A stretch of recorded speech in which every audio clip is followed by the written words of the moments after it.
5 August Sheikh হাসিনার পতন এবং পলায়ন, সাথে পলায়ন বলতে হবে, এবং উনি একা নন। আমরা একটু স্মরণ করি আমাদের সব খারাপ খবরের মাঝেও যদি আমরা একটু মাঝে মাঝে চিন্তা করি 5 তারিখ যা হয়েছিল, আমার মনে হয় আমাদের লোডশেডিং, আমাদের দাম বৃদ্ধি, এগুলোর কষ্ট থেকেও কিছুটা আনন্দ আমরা পেতে পারি।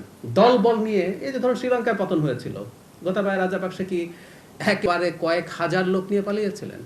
পালাননি। জি আসছে উনি করবেন, তারপর পালিয়ে গেছেন। এবং পালানোর পরও আমি একমত, দেশের বিভিন্ন জায়গায় বিশেষ করে প্রশাসন এবং অন্যান্য জায়গায় তার সাথে অ্যালাইন মানুষজন রয়ে গেছে। কারণ চাইলেই এত মানুষকে আসলে এখান থেকে সরিয়ে ফেলতে পারবেন না, এটা হলো স্বাভাবিক কথা। 15 বছর তো ফর গডস সেক, 15 বছরে আপনি ওপরের দিকে যত অফিসার্স গেছেন বিভিন্ন লেভেলে, এটা খালি এই ব্যুরোক্রেসির কথা বলছেন, সরকারের বিভিন্ন পর্যায়ে যারা গেছেন তারা 15 বছর ধরে সব ওই জায়গাগুলো নিয়েছেন। এখন এই জায়গাগুলো রিপ্লেস করা আসলে খুব সোজা না। আমি নিজে এখন আসতে গিয়ে দেখি, ধরুন আমি এভাবে বলি, একজন খুব জুনিয়র একজন যদি প্রমোশন পান না, তাকে আপনি প্রমোশন দিচ্ছেন, দিবেন, একটু ফাস্টার করবেন, কিন্তু তারও তো দক্ষতা তৈরির প্রশ্ন আছে। হঠাৎ করে আপনি কাউকে নিয়ে যাওয়া, কারণ অনেকগুলো ধাপে, প্রত্যেকটা ধাপে কিন্তু মানুষের শেখার ব্যাপার আছে। এই ধরনের জটিলতা আছে, চেষ্টা চলছে, এই কাজও চলছে, শুধু চেষ্টা না, কাজও চলছে। আবার এমনভাবে কাজটা করা হয় নাই যে যাতে পুরো সিস্টেমটাই, ভঙ্গুর সিস্টেমটাই শেষ হয়ে যায়, ভাঙাটা আরও ধ্বংস হয়ে যায়। কারণ দিনের শেষে আমাকে মানুষকে সার্ভিস দিতে হবে।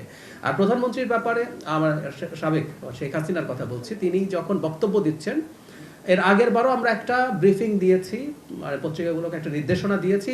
আমার চোখে পড়েনি যে তিনি আবার বক্তৃতা করবেন, এই ধরনের নিউজ যদি কেউ দিয়ে থাকে, দিয়েছে কালকে করবে, এটা যদি কেউ আগাম জানায় এবং সেটা পাবলিশ করে, এটা অবশ্যই আদালতের রায় ভায়োলেট করা হবে।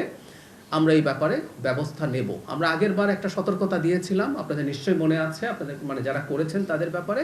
আমরা এবার আবার স্মরণ করিয়ে দেব যে এই কাজ কেউ যেন না করেন, এটা থেকে বিরত থাকেন, কারণ এটা আদালতের নির্দেশ আছে। আমাদের সরকার কিন্তু আদালত নয়, আমি আগেও একবার বলেছিলাম।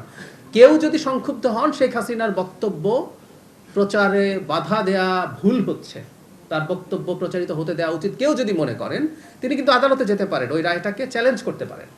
বাট আনলেস আদালত এরকম একটা রায় দিচ্ছে, এটা মেনে চলা প্রত্যেকটা প্রতিষ্ঠান, প্রত্যেকটা ব্যক্তির জন্য কর্তব্য। এবং সরকারের কাজ হচ্ছে আদালতে যে সিদ্ধান্ত আছে সেটা এক্সিকিউটেড হচ্ছে কিনা। সরকার তো এক্সিকিউটিভ, সে সেটা ব্যাপারে ব্যবস্থা নেবে।